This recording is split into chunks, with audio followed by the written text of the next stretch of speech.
What I wanted to throw at you though is everything you said is really cool advice, really great advice, very applicable. But what about those people, those job seekers? And there's a lot out there that comment on our posts, and I get DMs on this probably daily.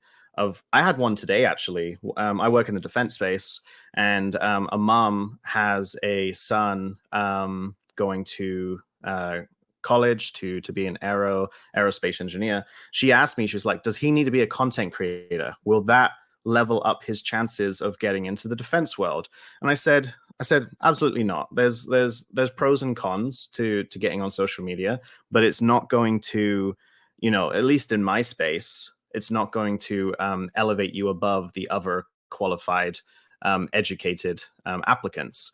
But so my question to you is, what about those people who just really dislike social media? They come on LinkedIn because they feel obligated, they find it draining, but they want to give it a go. They want to put themselves out there, not necessarily posting, but engaging on relevant and good content. What's your advice to those folks who struggle? Yeah. Again, I am a big proponent of staying comfortable and doing things that you are comfortable with. And that even goes to risks. Like take risks you're comfortable with, even if don't take risks that you're not comfortable with. Because otherwise, if it doesn't pan out, you're gonna feel even worse about it. Whereas if you do something that you really enjoy and it doesn't work out, then you're gonna be like, oh, at least it was fun to do it. Whereas if you don't, then it's like, eh. Um, but um, overall, no one has to be super active on social media. It's one of those things that can just has the potential to aid you. It's like taking extra classes, it's like having a degree, it's like having certain experiences or certain skills. It's just another thing that could be added to help you potentially in your job search. So you don't need it, but it can definitely help. Something that people can do if they're like, absolutely not, this is not for me. I'm not, go away, you cringe people. I am not engaging with your horrible posts. Stay away. Uh, you can, something you can do is think of it as a way to make friends and try to find some places that genuinely interest you, certain companies or anything, and look at the people who are on there and find people who have similar skills to you or maybe at a similar level to you, and genuinely go in and try to make friends with people. Maybe see if some of their posts, maybe something beyond that, like say for example if you're talking to someone in gaming and maybe you want to uh, meet with someone who has a similar cultural background for you or went to the same school or is interested in the same charitable stuff. Try to hit them up and make conversation with them and really focus on them and the reason that you're talking to them. Don't go into it looking to get a job because it's not gonna happen. Yeah. It, it's one beyond extending trust in that like, oh, I'm giving my word that you are someone I can recommend.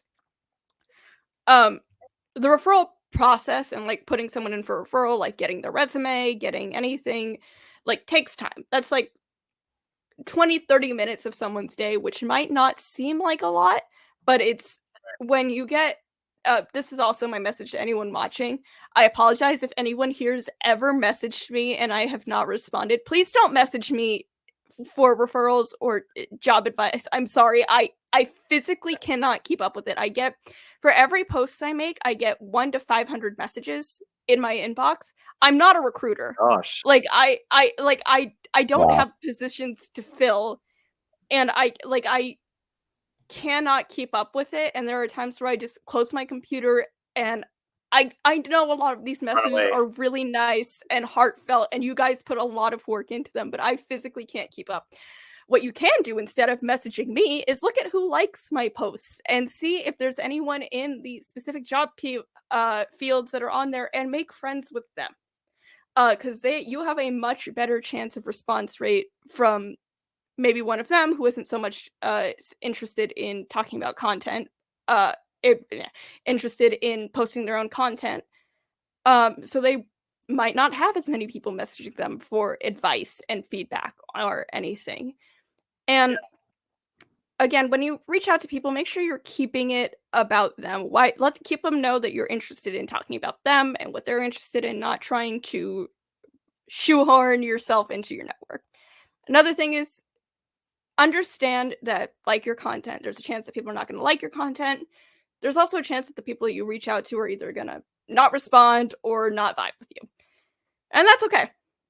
Just because like one person doesn't vibe with you or doesn't respond doesn't mean that you're never going to get a job in a certain industry where you're a failure and you're never going to be able to reach your goals. It's just like, okay, on to the next one. Like any job application at all. But even beyond that, if you don't want to specifically reach out to people, that's not something you're super comfortable with. I wasn't. I was not when I was 1 year ago. Aaron, what 300 LinkedIn connections? Did not.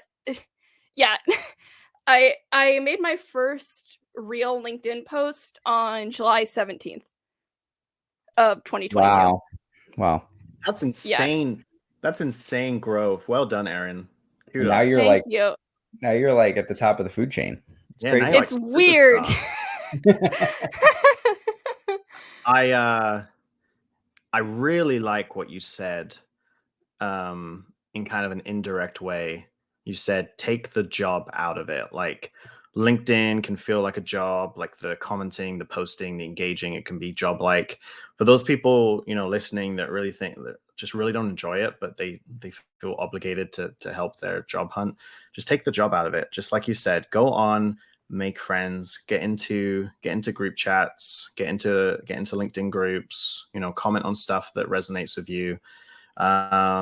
Make friends with recruiters, make friends with gamers, make friends with people that share passions.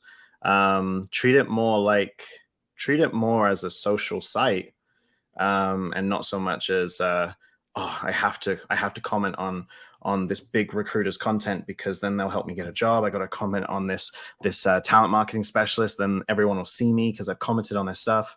And like stop like making it a job and just have fun. I really liked that you touched on that. Yeah, and from the recruiter seat, I think you mentioned, Aaron, going and networking with people in your specific kind of space, and just building those relationships. And I touched on this in a post earlier this week, but most people don't realize how impactful that is within a job search, because if your first thought is to go to a recruiter and message him and say, "Hey, I applied to this job. I just want to let you know." It's like, okay, we received hundreds of those.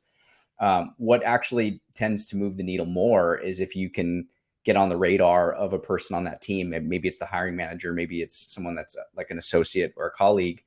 But then, if you can capture their attention and maybe start a conversation, what they're going to do is they're going to go to the recruitment team and they're going to say, "Hey, I have this person. They said they've already applied. Sounds like they really know what they're talking about. Would love to maybe have you meet with them."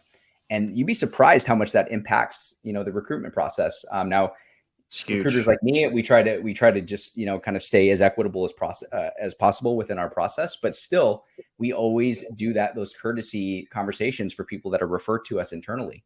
And so I think that's kind of a roundabout way to think about it, is like, you don't have to go to the recruiter. You can go to other people on that team that can make an impact and maybe give you a referral.